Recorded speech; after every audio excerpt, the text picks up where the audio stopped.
ఇవాళ మనం తిరుమల శ్రీ వెంకటేశ్వర స్వామిని దర్శించుకోబోతున్నాము. ఈ వీడియోలో మీకు తిరుమల ట్రిప్ గురించి ఫుల్ డీటెయిల్స్ చెప్తాను. తిరుమలలో శ్రీ వెంకటేశ్వర స్వామి దర్శనంతో పాటు మనం చూడవలసిన మరికొన్ని ప్రదేశాల గురించి డీటెయిల్ గా మీకు ఎక్స్ప్లెయిన్ చేస్తాను. సో వీడియోని ఎండ్ వరకు చూడండి. మేమైతే ఎర్లీ మార్నింగ్ మైదుకూరు నుండి తిరుపతికి బయలుదేరాము. తిరుపతి రీచ్ అవ్వగానే ఇక్కడ బ్రేక్ఫాస్ట్ చేసి మళ్ళీ తిరుమలకు స్టార్ట్ అయ్యాము. మీకు ఎదురుగా కనిపిస్తున్నది తిరుమల టోల్ గేట్. చూస్తున్నారు కదా, బాగానే క్రౌడ్ ఉంది, చాలా వెహికల్స్ ఉన్నాయి.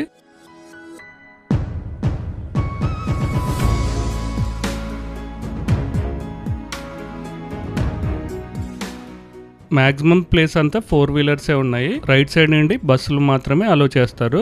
మనం ఈ టోల్ గేట్ దాటాలంటే మన వెహికల్లో ఉన్న ప్రతి ఒక్కరు బ్యాగ్స్ తీసుకొని ఆ టోల్ గేట్ దగ్గర ఉన్న సెక్యూరిటీ చెక్ లో మన లగేజ్ మొత్తం చూపించాల్సి ఉంటుంది.